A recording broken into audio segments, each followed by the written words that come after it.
ఇంటి నిర్మాణంలోని వాస్తు నిజంగా ఆ గృహంలో జీవించే వారి జీవన శైలిపై ప్రభావం ఉంటుందా?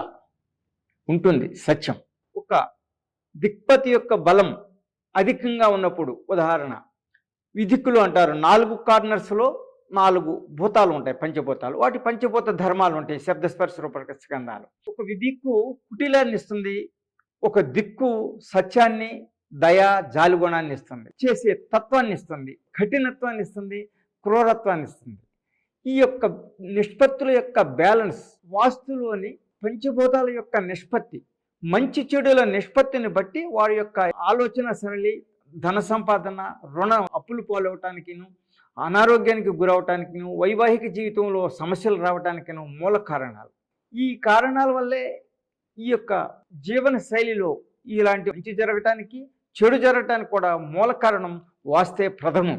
ఈ వాస్తుని కానీ మనం వారి వారి జీవన విధానాన్ని బట్టి వారికి కావలసిన నిష్పత్తిలో పంచభూత ధర్మాలను మనం వినియోగించినట్లయితే, ఏ వ్యక్తి ఏది కోరుకుంటే ఆ యొక్క శక్తిని పెంచుకుంటూ, ఏ వ్యక్తికి ఏ యొక్క పంచభూత ధర్మం చెడు చేస్తుందో ఆ యొక్క శక్తిని తగ్గించుకుంటూ వాస్తునుగాను ఆచరిస్తే, ఈ భూమి మీద ఉన్న ప్రతి ఒక్కరూ సంతోషంగాను, అనుకున్నది సాధిస్తూ, ధన సంపాదనతోనూ, సుఖ సంతోషాలతోనూ, కుటుంబంలో సమస్యలు లేకుండా జీవిస్తారు. ఒక నిష్పత్తిలో ఒక కుటుంబం జీవిస్తూ ఉంటుంది.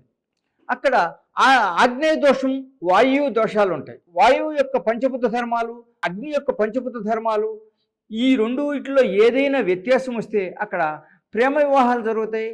రెండోది, వైవాహిక జీవితంలో కలతలు, కన్నీళ్లే కానీ సుఖ సంతోషాలు అనేవి ఉండవు.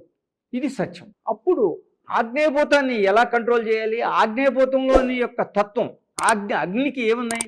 శబ్దము, స్పర్శ, రూపము 3 ఉన్నాయి. ఈ మూడిటికి సంబంధించిన విషయాలు 3 కోణాల్లో హాని చేస్తుంది, అంతేగాని ఒకటే కోణంలో హాని చేయరు. శబ్దము, స్పర్శ, రూపము అట్లా. ఈ రూపము ఇప్పుడు అదే ఉంది. అగ్నితత్వం ఉన్న గృహములో పౌరుషరోషాలు, కలహాలు, వైవాహిక జీవితంలో అనేకమైన మనస్పర్ధలు, రకరకాల సమస్యలతో బాధపడుతూ ఉంటారు అక్కడ. అదే అప్పుడు ఈశాన్య దోషం కలిగి ఉన్న ఇంట్లో నివసించే వారికి సంతానం మీద ఎక్కువగా ఎఫెక్ట్ ఇస్తాం, నిరక్షరాస్యులు అవటం, లేదు పుత్ర సంతతి లేకుండా ఉండటం. ఈశాన్య దోషంతో ఈశాన్యం బాగా కట్ అయిపోయి కానీ ఉంటే అన్యాక్రాంతం అయిపోవటం, వాళ్ళ యొక్క ఆస్తులన్నీను అమాయకత్వంగా వేరే వాళ్ళకి సంతకాలు పెట్టి బందీలు అయిపోవటం, ఇవి ఎదురవుతూ ఉంటాయి వాళ్ళకి.